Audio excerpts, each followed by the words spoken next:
अंधेन नियमाना यथा अंधा।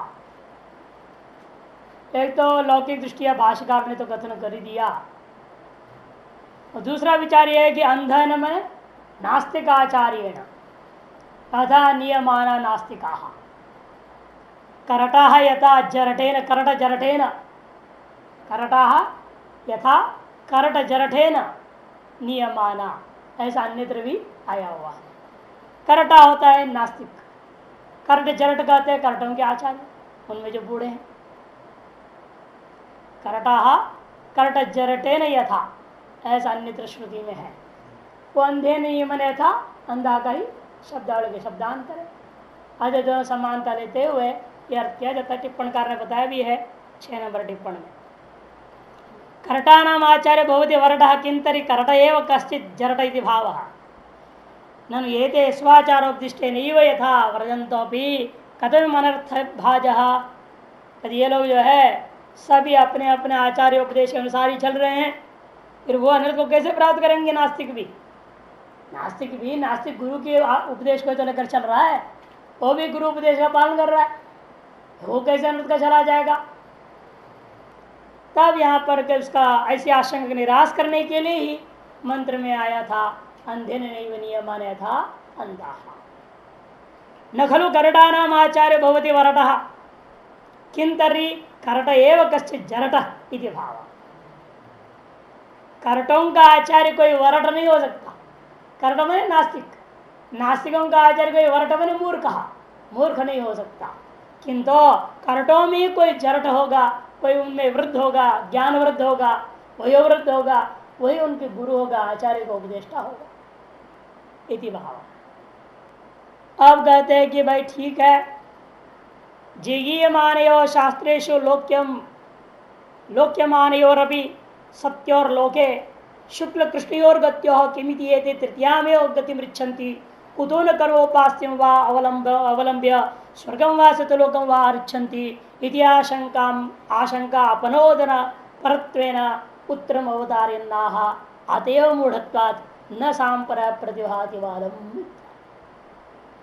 प्रश्न उठता है, जिगीयमानयोः, जितना चाहते हैं, चाहे स्वर्गलोक को चाहे सत्यलोक को, शास्त्रों को जानते भी, शास्त्र से लोक मानयोर रपि जिगीयमानयोः, शास्त्रों का दृष्टि भी है उनको, और जितना भी चाहते हैं सत्यलोक अथवा जो है स्वर्गलोक को, अतः उनको शुक्ल मार्ग, कृष्ण मार्ग, उत्तरायण अथवा दक्षिणायन मार्ग के द्वारा जाने के लिए वे कर्म अथवा कर्मोपासना करनी चाहिए। ऐसे न करता हुआ वे लोग क्यों तीसरे मार्ग को ही प्राप्त करते हैं, जैसमरेश मार्ग को? यह प्रश्न का आशंका का जवाब को देने के लिए ही यह अगला मंत्र आरंभ हो रहा है। न सांपराय प्रतिभाति बालम प्रमाद्यंतम वित्तमोहेन मूढ़म अयम लोको नास्ति पर इति वाणी पुनः पुनर्वशमापद्यते में। तीसरा पाद 13 अक्षर होता है इनमें, पहले दूसरा और अंतिम पाद 11-11 अक्षर के होते हैं।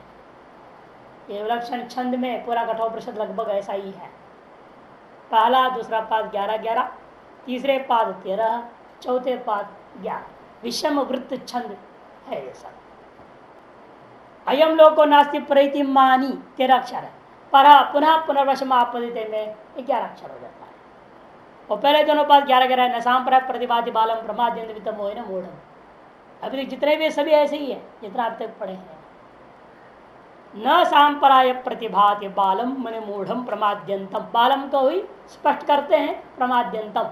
इन्हें सोचना स्तनंदयो बालः, स्तनंदय को नहीं लेना जब भी दूध मुआ बच्चा है, माँ का दूध पी रहा है। और जो न्यायिकादि कहते हैं अधित व्याकरण काव्य कोश अनधित न्याय शास्त्रो बालः, वो भी नहीं लेना यहाँ पर। किंतु बाल कौन है यहाँ? प्रमाद्यंतम समझा दे, स्वयं मंत्र में आ गया विशेषण इसीलिए बालम के लिए। न संपराय, सांपराय पहले संपराय शब्द बनेगा, संपरेयते इति संपराय माने परलोक। भाष्य में आएगा संपरेयत इति संपराय, सम और परोपसर्ग पूर्वक ईयते गच्छते इति गच्छति इति संपराय बनेगा परलोक।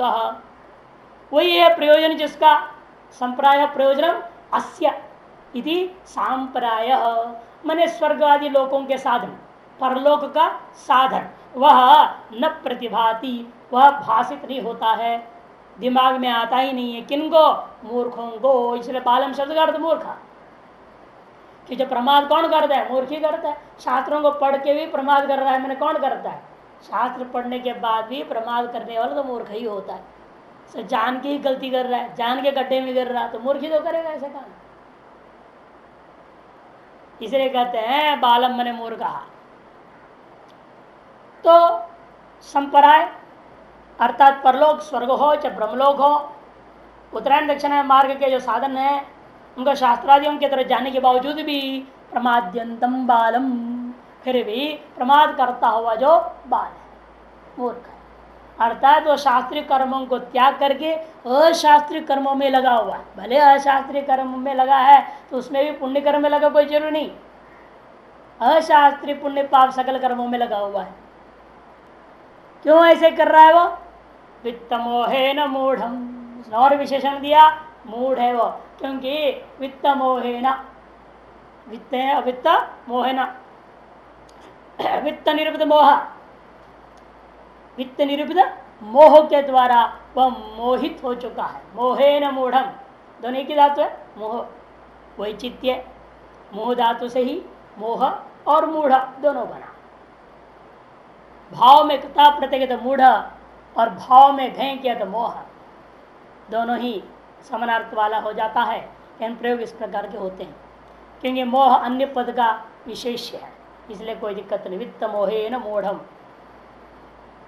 वित्त निमित्तेन अविवेकेन इत्यर्था, वित्त निमित्तक अविवेक, वित्त स्त्री पुत्र पशु आदि सब वित्त ही है, सारा धन ही है, इसलिए पुत्र रत्न कहा जाता है, स्त्री रत्न कहा जाता है, ये सब रत्न है। इन रत्नों के जंजाल में पड़ा रहता है। नवरत्न कमा लेता है ना वो, कम से कम 9 रत्न होते हर आदमी के पास, हर गृहस्थी के पास नहीं 9 रत्न होते हैं।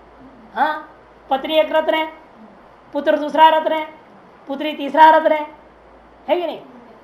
और इसके अलावा जो पत्नी का जो भाई होता है वो गुरु होता है, शाला, वो एक रत्न है, शाला संबंधी तथा मुख्य रत्नों में से वो दुनिया में कोई नहीं मानेगा। हाँ है, शाला ही गुरु है। तो कृष्ण क्या था? अर्जुन का सारा भगवत गीता आधारित शाला है, हम कैसे कह सकते हो? और ससुर को, सास ससुर को भी माना गया रत्न। सास और ससुर जो होते हैं, जो दान दिए हैं, कन्या दान दिए हैं, और दान देने वाले भी महान हैं, इसे उनको रत्न तुल्य रत्न कहा गया है। 4 2 6 हो गए कि नहीं हो गए? 6 पौत्र और पुत्री रत्न का जो दामाद 2 8 और कंत में स्वयं आप 9, ये 9 रत्न मानते गृहस्थ कैसे भी।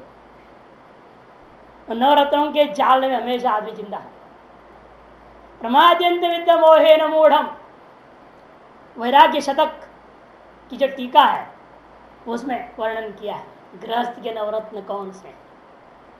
यजमान खुद अपना एक रत्न ही है, उसको पहले गिनाया नहीं, पहले अपने उसके सब चारों तरफ के 8 गिना दिया, फिर कहते तुम खुद यजमान पुरुष। प्रमाद्यंत वित्त मोहे न मूढ़म, वित्त निमित्त का अविवेक से मोहग्रस्त है वो।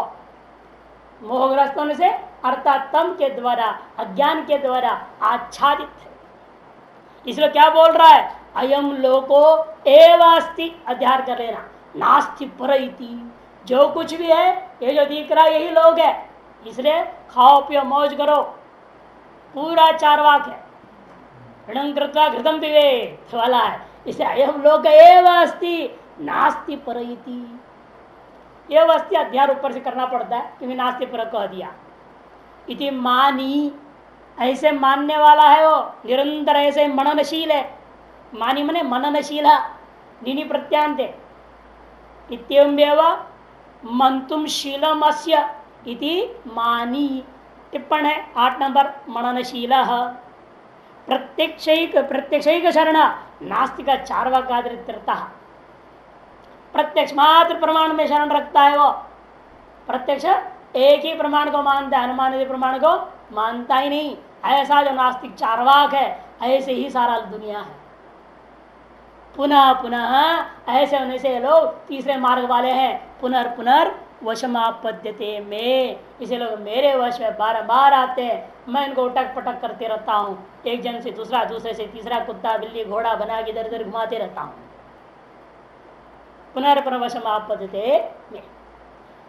अब एक शंका होता है, अप्रासंगिक विचार है तीसरे मार्ग का, क्योंकि श्रेष्ठ प्रेष्ठ कहा था, मामला दो की थी, शुरुआत ने की थी ब्रह्म विद्या का और विद्यार्थी का स्तुति करने के लिए। अभी तीसरे मार्ग कहाँ से लाए जो श्रेय प्रेय दोनों से भिन्न है? ये कहाँ से टपका दिया हमारा जिन्हें मतलब बीच में? यह प्रसंग कई लोग शंका उठाते इस मंत्र पर। ये जो उपनिषद है और प्रश्न है ब्रह्म विद्या का, उसके स्तुत्यर्थ पहले विद्यार्थी की परीक्षा लिया, पूरा प्रथम से जो वल्ली इसी में चला गया और सिद्ध हो गया कि नचिकेता साधन चतुष्टय से संपन्न है। अतः विद्यार्थी की स्तुति और विद्या की स्तुत्यर्थ आपने स्वयं ही कहा, संसार में दो ही है, श्रेय और प्रेय। और तुमको मैं श्रेय मानता हूँ, प्रेय नहीं मानता हूँ। ऐसे अगर अपने अविद्यार्थी के लक्षण पिछले दो मंत्र में बहवो अलोलुपंत कहने के बाद में पिछले 5 और 6 मंत्र में के द्वारा जो बहुत लोलुप होते कौन लोग हैं, उनको अविद्यार्थी जो है अविद्या बुद्धि वाले हैं, उनको वर्णन कर दिए। अब तीसरे मार्ग से बाद में 6ठा मंत्र अपने जो घुसा रहे हो, क्या मतलब है इसका? तब इसका जवाब देने के लिए कहते हैं कि ऐसी बात नहीं है, क्योंकि यह कर्मी और विकर्मी को एक साथ लेना चाहता है। प्रियो मार्गी क्या है? कर्मी है। श्रेयो मार्गी ज्ञानी है। प्रियो मार्गी कर्मी है। लेकिन जब कर्मी को हम लेते हैं, स्वाभाविक रूप में विकर्मी का भी ग्रहण करना पड़ जाता है। माने अकर्म, कर्म, विकर 3 है ना, गीता में भी यही कहा। तो यहां भी वही है। अकर्मी कौन है? ज्ञानी। वो हो गया श्रेयो मार्गी। जो श्रेयो मार्गी है वो अकर्मी है, जो प्रियो मार्गी है वो कर्मी है। प्रसंगवशात विकर्मी की भी चर्चा हो जाना ही है, वो छूट नहीं सकता, उसका वर्णन करना ही पड़ेगा। भले वो श्रेय मार्ग उभय मार्ग प्रेम मार्ग उभय मार्ग से विभ्रष्ट है, वो उभय मार्ग के अधिकारी नहीं है। लेकिन जो व्यक्ति प्रेम मार्गी है वह उत्तरवर्ती आगे बढ़ने की कोशिश करना है। सबका आदत बोल चुके हैं आप, हर आदमी की आदत है कि हम जहाँ हैं वहां से हम ऊपर जाएं। लेकिन कई बार भ्रमवशात अविवेक वशात क्या होता है, आदमी जहाँ है वहां से नीचे गिरता है। नीचे गिरेगा तो कहाँ जाएगा ये बताना जरूरी है ना। यदि कर्मी उत्तरवर्ती आगे न बढ़ करके ऐसे कर्म कर जाए जिससे नीचे गिर जाएगा तो कहाँ जा सकता है, वो किस कोटि में हो जाएगा? उस प्रश्न का जवाब देने के लिए यमराज जी ने यहाँ जान की विकर्मी का गणना कर दी। यदि प्रयोग मार्गी स्वमार्ग से विभ्रष्ट होता है, वह विकर्मी होकर के क्या होगा? जय स्वमृष नामक तीसरे मार्ग का अधिकारी हो जाता है। ये दिखाना चाहते हैं यमराज जी। जैसा श्रेयो मार्गी स्वपथ से विभ्रष्ट होता है तो आपने क्या कहा? वो प्रयोग मार्ग में आ जाता है। प्रयोग मार्ग के वाक्य में क्या आपने कहा था? वह व्यक्ति वह उससे पुरुषार्थ से यहू हीनो, क्या बता हीन शब्द आएगा नहीं, यहू हीयते अर्थात, यहू हीयते अर्थात। जब प्रयोग मार्ग क्या हो गया? श्रेय मार्ग से भ्रष्ट हो गया। इस तरह से प्रश्न उठेगा, ये प्रयोग मार्ग भ्रष्ट हो तो कहाँ जाएगा? तो उसको बताना जरूरी है। वो अंतिम मार्ग उसका जय सोमरियस, उससे भी ही होते तो नो मार्ग था, यही है। उससे भी भ्रष्ट होने का सवाल ही नहीं है। विकर्मी ही अंत है। विकर्मी से और कोई चौथा कोटि होता ही नहीं। अकर्मी, कर्मी, विकर्मी 3 के अलावा कोई चौथा कोटि ही नहीं है। ये दिखाना चाहते हैं। असुरिया नामते लोका इत्यादि का यहाँ भी आया था, यहाँ भी इनडायरेक्टली कह चुके हैं। अनंदा नामते लोका यहाँ आया था ना, वह असुरिया नामते लोका का, अनंदा नामते लोका का है, दोनों जगह आया हुआ है विचार। ये है। अब इसलिए वो दोनों घटा करके तीसरे मार्ग को वर्णन जान के किया है भाष्य। अतएव मूढ़त्वात् न सांपराय प्रतिभाति, जिसलिए वे लोग मूढ़ हैं इसलिए उनको सांपराय का भान नहीं होता, उन्हें साधनों का ही बोध नहीं रह जाता है, पढ़ लिख करके भी भूल जाते। जैसे यहाँ भी देखते हैं ना, हम लोग पढ़ते हैं, विद्यार्थी वेदांत पढ़ते हैं, वेदांत के साधनों के बारे में जानते हैं, लेकिन कौन अपना रहा है? कोई नहीं अपना। अरे स्वामी जी का तो स्वभाव तो बोलते रहेंगे, हमें तो अपने को जो करना है सो हमें करना है, उनको कहने दो। पिछले ग्रुप में तो हमने 2-3 विद्यार्थियों को देखा है, साफ बोलते थे, हमने सुना भी एक का तो कहते हुए, उन्हें मालूम नहीं हम ऊपर चढ़ गए थे सीढ़ी, वो बोल रहा था दूसरे से, तो हम चढ़ के ऊपर क्लासरूम में पहुंच चुके थे, वो सुनाई दिया। उसके बाद उन्हें कहा देखो लोग यहाँ स्पष्ट बोल रहे हैं सामने, इसलिए आगे कहेंगे श्रीमंतोपि बहो यमन विधि, सुन तो रहे हैं लेकिन क्या बात, कोशिश जन को कोई पुण्य है, सुनने का अवसर मिला, लेकिन अभी उसके साधन बहिरंग और अंतरंग साधन को अपनाने की प्रवृत्ति नहीं हो रही है, प्रवृत्ति नहीं होती। किस जन का पुण्य था या किस जन का पाप था कि संसार से लात खाया, साधु के पास आ गया, तो पुण्य से जब पाप से एक ही, दो में से एक ही तो होता है कि घर छोड़ के आने के लिए, महापुण्य तो भी घर छोड़ के आएगा, महापापी है तो भी घर छोड़ के आएगा, दो ही आएगा। बीच वाले तो आएंगे, बीच वाले उसको वही रस मिलेगा, वो वही रात खाएगा तो वही रहेगा, वो आएगा नहीं कभी, वही मजा आएगा उसको। महापुण्यवान या महापापी वही आते हैं। हाँ, जो महापापी आया है उसको अवसर मिला है, उसकी प्रवृत्ति नहीं होगी, सुनने को अवसर मिला प्रवृत्ति नहीं होगी। यहाँ पुण्यात्मा जो आता है वो सुनते ही पर उसका अपने जीवन उतारने की कोशिश करता है। ये पहचान है श्रोताओं में से कौन किस संस्कार और वासना से आया हुआ है, सुनने के बाद अपने जीवन में कितना उतार रहा है वो पहचान है।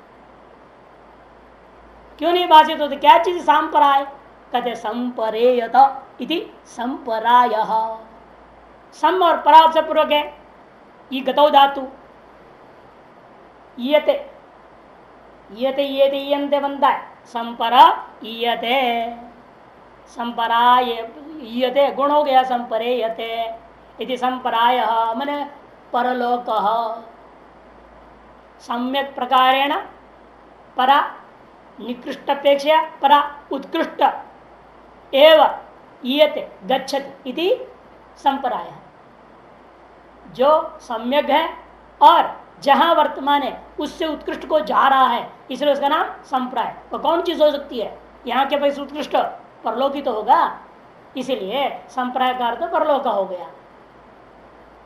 तत्प्राप्ति प्रयोजन साधन विशेषा, क्योंकि अधिकार है तद्धित प्रकरण में, तत्प्रयोजन अस्य तदस्य प्रयोजन एक सूत्र है, चूड़ादिभ्य उपसंख्यानम से एक वार्तिक है, उस वार्तिक कारण में विशाखा आषाढ़ा दंड मंत्र दंडयो इत्यत्र पठितेन वार्तिकेन अण इत्याशेना, उससे अण प्रत्यय होकर के सांपराय बना। तद अस्ति प्रयोजनम अस्य, तद मने संपराय परलोक, अस्ति प्रयोजनम अस्य साधनस्य, अमुक साधन का प्रयोजन क्या है, परलोक है, उन साधनों को कहा जाता है सांपराय। साधन विशेष क्या है वो साधन विशेष, यज्ञादि स्वर्गादि की जो यज्ञादि वो साधन विशेष है। शास्त्रीय कर्म और उपासना यज्ञादि और तदंगभूत उपासना है, या केवल उपासना जो ब्रह्मलोक के प्रापक हो, ऐसे भी जितने अंग्र उपासना वगैरह है ना ब्रह्मलोक आदि को प्राप्त कराने वाले, उनको भी ले सकते हैं। कर्म और उपासनाएं ये साधन विशेष हो गया, इसलिए लेना हमें शास्त्रीय को ही लेना, अशास्त्रीय कर्म में नहीं।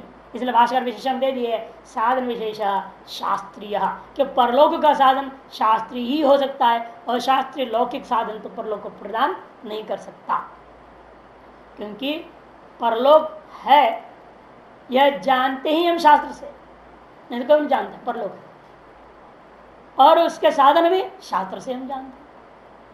से परलोक का साधन लौकिक साधन तो हो ही नहीं सकता, असंभव। इसलिए कहते शास्त्रीय सांप्राय।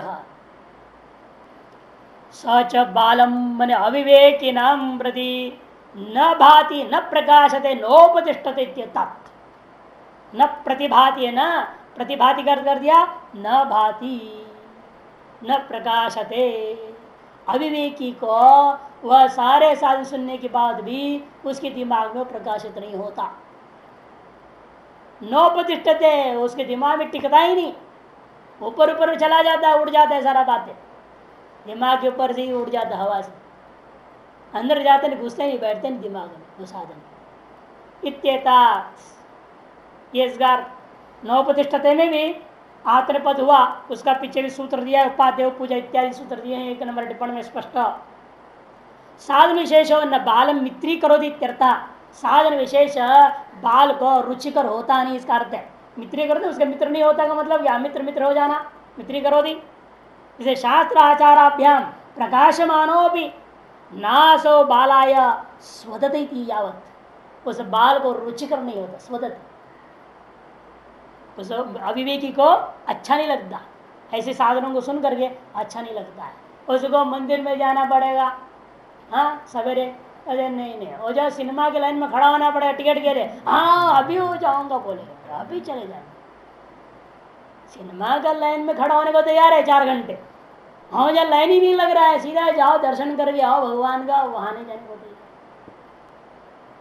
दुनिया की दुर्दशा है ना, इसलिए कहते हैं उनको ये शास्त्रीय साधन शास्त्र और आचार्य के द्वारा कहने के बावजूद भी वह सब उसके लिए रुचिकर नहीं होता, किंतु लौकिक जो यह लोक के सुख संबंधी जो साधन है उसी में उसको रुचि लगता है। ये नौपतिष्ठते का अर्थ है। प्रमाद्यंतम प्रमादम कुर्वंतम, प्रमाद को करता हुआ, आलस करेगा क्या कोई आदमी, आलस होता है, कर नहीं सकता कोई, इसलिए प्रमाद कर तो आलस्य नहीं होता, क्योंकि प्रमाद किया जाता है। क्या किया जाता है प्रमाद करने का मतलब, और स्पष्ट करते देखो, पुत्र पशुवादि प्रयोजनेशो आसक्त मनसम, पुत्र पशु आदि प्रयोजनों में आसक्त मन वाले का नाम ही प्रमाद देता, प्रमाद को करता हुआ, माने शास्त्रीय कर्म और उपासना में आसक्ति होना चाहिए, शास्त्रीय कर्मोपासना में आसक्ति न करते हुए अशास्त्रीय पदार्थों में आसक्ति करना, तद अनुकूल व्यवहार करने का नाम ही प्रमाद है। उस प्रमाद को करता हुआ तथा वित्त मोहेन मूढ़म के लिए, वित्त मोहेन वित्त निमित्तेन अविवेकेन, वित्त निमित्त का विवेक हो जाता है आदमी को, ये सबसे खतरनाक है। पुत्रादि तो सामान्य है ही है, लेकिन वित्त को लेकर के जो होता है ये सबसे खराब होता है। वित्त का अहंकार जो है किसी को कुछ समझता नहीं है, बाकी अहंकार में कुछ कुछ दब भी जाता है आदमी, इन वित्त का अहंकार सबसे खराब होता है। इसलिए कहते वित्त इसको अलग गिनाया, वित्त प्रमाद्यंतम से पृथक गिना दिया वित्त मोहन को। वित्त निमित्तेन विवेकेन मूढ़म तमसा आच्छन्नम संतम, तम के द्वारा आच्छादन किया हुआ हो करके क्या निर्णय लिया उसने, अयमेव लोको, एवकार जोड़ दे भाष्यकार ने, अयमेव लोको अस्ति योयम दृश्यमान स्त्री अन्नपानादि विशिष्टो, यह जो दृश्यमान है यही एकमात्र लोक है, और कोई परलोक नाम का चीज ही नहीं, उसका साधन का पीछे क्या जाना है, क्यों क्या ही दिखाई देता हुआ यह लोक, ये धरती, नहीं ये धरती को लोक नहीं कह रहा, वो क्या है लोक, स्त्री अन्न पान आदि विशिष्ट, स्त्री अन्न पान आदि विशिष्ट अपना घर द्वार है, वही उसके लिए लोक है, बाकी दुनिया कुछ नहीं, बाकी दूसरा आदमी भी अपना नहीं है, उसको लोक नहीं है।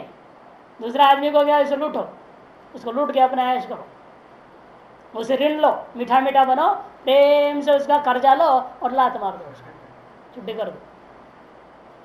ऋणं कृत्वा घृतम पीवेत, शास्त्र कहता, चारवाक शास्त्र क्या, अरे तुम्हारा ऋण जो लोगे फिर अगले जन्म देना पड़ेगा, अरे अगले जन्म कौन देखा है? भस्मीभूत देह से पुनरागमन कुतः, अरे शरीर भस्मीभूत हो रहा है, वो कहाँ से लौट के आने वाला है? ऐसे ऐसे तर्क दे करके कहने वाले चारवाक को कहता है नास्ति परो अदृष्टो लोग, जो नहीं दिखाई देता वह लोग परलोक स्वर्ग आदि हम मानते ही नहीं है। इत्येवं मननशीलो, इस प्रकार का निरंतर मननशीलो मानी, मंतुम शीलम असीति मानी, प्रत्यांत मानिन शब्द, मानी मानिनो मानिना, अमानी मान दो मानी, है ना? हाँ, विष्णु सहस्रनाम। अमानी मान दो, अमानी नाम मान देना आया था चैतन्य महाप्रभु के श्लोक में, है ना? अमानी नाम मान दो, अमानी के द्वारा अपमान किए जाने के बावजूद मान देने वाला ही महान साधक होता है। इस तरह से मानी शब्द बहुत बार आता है। मननशील जायस्व म्रियस्व या तीसरे ही मार्ग के अधिकारी हो जाते, इसलिए पुनः पुनर्जनयित्वा वशम मद अधीनताम आपद्यते। पुनः पुनः के ऊपर लिख दिया जायस्व मृत्यु तृतीया, ऐसा बृहदारण्य को परिषद मंत्र में कहा है, 4:4 में आता है जायस्व मृयस्व। उसी को यहाँ दूसरे शब्दों में कठोपनिषद भी उपनिषद ही है, समान विषय है, इसलिए संकेत कर दिया। अब अलग शब्दावली अलग शब्दावली। मद अधीनता आपदते, मद अधीनता मने मे मृत्यु ममा, मुझ मृत्यु का जन्म मरणादि लक्षण दुख प्रबंधारूढ़ एव भवतीत्यर्थ। कहने का मतलब क्या है? निरंतर पुनरपि जन्म पुनरपि मरणम पुनरपि जनरी जठरे शयनम, वो चक्कर में लगा रहने वाला है। ये ना ऊपर के लोकों में जाता है ना नीचे के लोकों में जाता है, यही बदलते रहता है बस। No promotion no demotion, only transfer, यहीं पर ऑन दिस वर्ल्ड ओनली। इसी दुनिया में केवल वो एक यूनिट से दूसरा यूनिट में ट्रांसफर होते घूमते रहता है।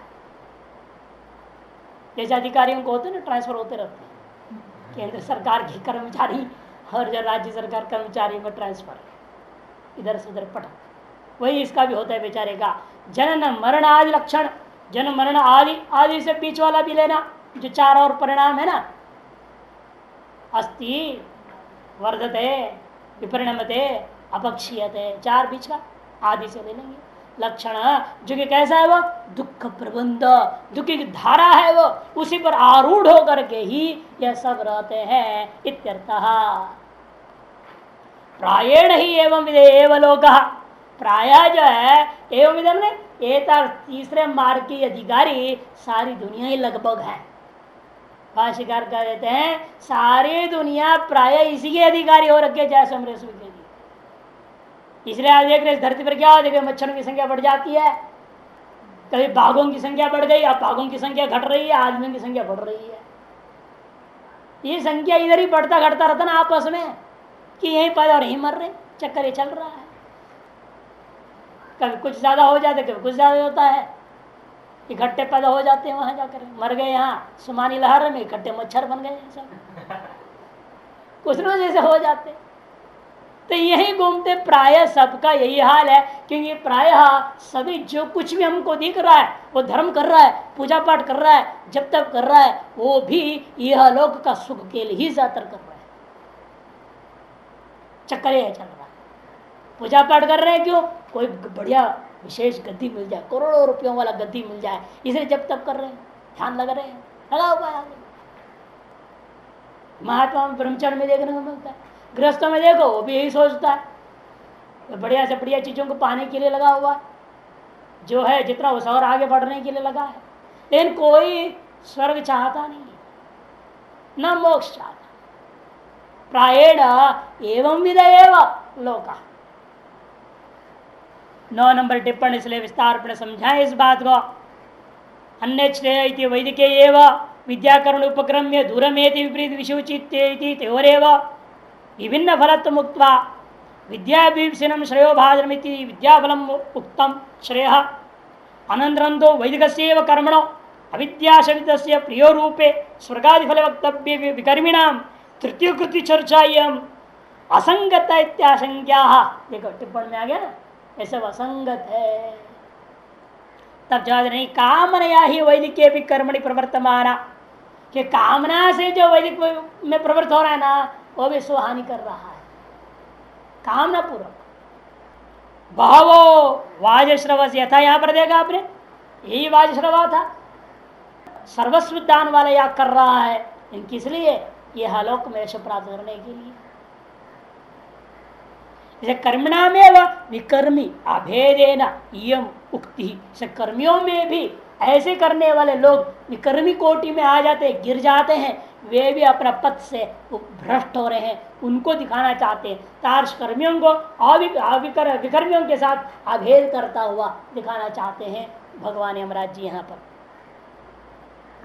किंच फलोरपि नानी और भूइष्टम मंत्रम, फल में भी क्या खास अंतर है। स्वर्ग में भी जाएगा मान लो कर्मी, लौट के कहाँ आएगा, फिर वापस आना ही है। विकर्मी यही चक्कर काट रहा है, ये तो ऊपर नीचे चक्कर काटता है, इतना ही अंतर है ना। एक ऊपर नीचे चक्कर काट रहा है, एक गोल गोल चक्कर काट रहा है तो दोनों चक्कर वाले ही हैं। क्या बेटर है, बात तो लौट के यही आना हुआ। तो और भी खराब है, लॉन्ग पीरियड वहां रहने से और खराब है, वो सुखी की वासना बढ़ जाएगी। और यहाँ चक्कर ज्यादा काट जल्दी वैराग्य हो सकता है इसको, वहां जल्दी वैराग्य होने वाला नहीं है, इसलिए जल्दी वैराग्य हो जाएगा जल्दी से। क्या है जिंदगी इसे ही काट रहा हूँ, अनेक जन्मों से पाप ही पाप है क्या। जब उत्तर पाप बढ़ेगा, जब पाप बढ़ेगा दुख बढ़ेगा, दुख बढ़ेगा तो चारों तरफ से लोग खाएंगे उसको, तो वैराग्य हो जाएगा। हाँ, नहीं वैराग्य का भी कारण पाप है ना, ये इसे मैंने पहले कह दिया। दोनों तरह के लोग यहाँ आते हैं, महापापी भी महापुण्यवान भी। अरे पापी जो आ रहा है ना, उसके अंदर जो बीज पड़ जाएगा वो बीज भी कभी न कभी फलीभूत हो जाएगा। बहना यही आगे आ रहा है, अगले श्लोक में आ रहा है, चिंता मत करो। पापियों का ही वर्णन कर रहा है, जो सुनते हैं सुन करके भी कुछ नहीं ग्रहण कर पाते, वो पापियों के लक्षण आ रहा है अगले श्लोक में। देखो, यस्तु श्रेयोर्थी स सहस्रेषु कश्चिदेव, अवतरणी का भाष्यकार दे रहे हैं अगले मंत्र का। जो श्रेयोर्थी नचिकेता जैसे हजारों में एक होगा, सहस्रेषु, और आत्मविद भवति। श्रेयोर्थी यस्तु श्रेयोर्थी स सहस्रेषु कश्चिदेव आत्मविद भवति। हजारों लोगों में से एकाद श्रेयोर्थी होता है, उन हजारों श्रेयोर्थियों में से भी एकाद आत्मविद होता है। नाम सिद्धा नाम कश्चित द्वितीय, फिर यत्र करने वाले भी हजारों में से एक बोल दिया। इसलिए यहाँ कहते हैं कि देखो, और तद्विधो, वो भी कैसे, तुम्हारे जैसे तो कोई एकाद ही होगा। इसलिए भाष्यकार एक वचन, यस्तु श्रेयोर्थी स सहस्रेशो कश्चित, सब एक वचन बोल रहे हैं, और तद्विधो। अब यमराज जी के प्रसंग जोड़ दिया, तुम्हारे जैसे मैंने कौन, किसके जैसे, नचिकेता जैसे कोई एकाध ही पैदा होता है इस दुनिया में, हजारों के नहीं होते, सैकड़ों में भी नहीं होते, एकाध होता है। यस्मात, क्यों ऐसा आप कह रहे, बहुत देखने मिल रहे हैं यहाँ तो, खूब रामकृष्ण मिशन में अमुक मिशन हजारों साधु घूम रहे हैं, और आप कह रहे हैं कि श्रेयोर्थी कोई कोई होता है, हजारों श्रेयोर्थी यहाँ तो। आज सन्यासियों की संख्या को लिया जाए सकल संप्रदायों का 1 करोड़ से ऊपर हो जाएंगे। देश की संख्या का 1% सन्यासी है, महात्मा ही लोग है। सकल संप्रदायों को मिलाओ, हर संप्रदाय 10 नामी सन्यासी ही कितने हैं, 50 लाख से ऊपर। नहीं, हमारे अपने देश की जनसंख्या से मतलब है, अपने देश की संख्या 150 करोड़, उसे 1.5 करोड़ महात्मा है, 1% हुआ कि नहीं हुआ। तब कैसे कहते कश्चित, तब कहते हैं है तो शरीर से वेशधारी है, कोई भी साधनधारी नहीं है। क्यों, क्योंकि देखने को साफ मिल रहा है इस दुनिया में। श्रवणाया भी बहुबिर्यो न लभ्य शृण्वन्तो भी बहवो यम न विद्युः आचार्यो वक्ता कुशलोस्य लब्धा आश्चर्यो ज्ञाता कुशलानुशिष्ट। क्योंकि रामकृष्ण मिशन का तो सिद्धांत है, eat like a bull, work like a bull, sleep like a bull and die like a bull. ये सिद्धांत है, केवल कर्म करो बस। वेदांत वेदांत आलसियों के काम है, आलसी महात्मा का है। रामकृष्ण मिशन में सबको वेदांत नहीं पढ़ने नहीं देते, सब ब्रह्मचारी को, सिलेक्टेड ब्रह्मचारी को केवल वेदांत पढ़ने छोड़ते हैं, बाकी सबको जाओ हॉस्पिटल में नर्स बनो, कुछ बनो, काम करते रहो, धंधा करो। दिन रात रगड़ देते हैं, काम देते नहीं। सिद्धांत eat like a bull, work like a bull, sleep like a bull and last die like a bull. उनको सुनने को भी कहाँ से मिलेगा? बहुत है, लाल हैं, सफेद में है, ब्रह्मचारी हैं, सब हैं, लेकिन सुनने को भी उनको नहीं मिल रहा है। ऐसे भी मिशन है। श्रवणाया भी बहुवीर यो न लभ्य और शृण्वन्तो भी, ऐसे बहुत सारे मिशन है, सुनने को मिल भी रहा है, लेकिन यम न विद्यु, उस आत्मा को कोई नहीं जानता। सुन लिया हम ब्रह्मास्मि, ब्रह्म को बोल भी रहे हैं, बोलने में क्या दिक्कत है? लेक्चर तो गृहस्थी पंडित भी दे सकता है, वेदांत लेक्चर है। सुब्राय शर्मा है, फेमस फेलो, बेंगलोर में अध्यात्म प्रकाश कार्यालय वाला, धड़ाधड़ बोलता है वेदांत। कहाँ भाष्य की पंक्ति था रटा हुआ है, इधर जबरदस्त बोलता है। और उसके आप देखेंगे ना विशेषण, उसका अभी तक पेट भरा नहीं है। एक बार प्रिंट किया था मैगजीन, उसका सारा विशेषण 2 पन्ना भरा, इत्यादि उसने भी जोड़ दिया। मैंने कहा हो गया कल्याण। इत्यादि 2 पन्ना के अंत में इत्यादि श्री वेदांत श्रोत्र ब्रह्मट्ट सुब्राय शर्मा अंतिम में। इतने विशेषण से भूख नहीं मिट रही है। क्या पंडित, क्या वेदांत सुनना सुनाना। अरे निर्विशेषता को प्राप्त करने चले हो, ब्रह्म निर्विशेष है, निष्क्रिय है, वहां विशेषणों को जोड़ रहे हैं। और जोड़ो और जोड़ो, जितनी है इतनी कम है क्या है? आप मनुष्य सबसे पहला विशेषण है। जीव भाव पहले आया, वो विशेषण अन्य जीवन आत्मना नाम रूप व्याकरवाणी छांदोग्य कहता है। जीव भाव विशेषण आया यही सबसे पहला। फिर उसमें मनुष्यत्व आ गया, मनुष्य विशेषण जुड़ा। फिर मनुष्य ब्राह्मण विशेषण, क्षत्रिय वैशाली कोई न छूट गया। फिर उसमें अमुक गोत्र, अमुक शाखा, अमुक वेद, अमुक वाला, अमुक अमुक अमुक, कितने विशेषण जोड़ देते हैं। हमारे दक्षिण के ब्राह्मण के मुख से सुनो तो पता, सारा विशेषण बताता है। 5 मिनट तो लगता है प्रतिष्ठ बोलने में।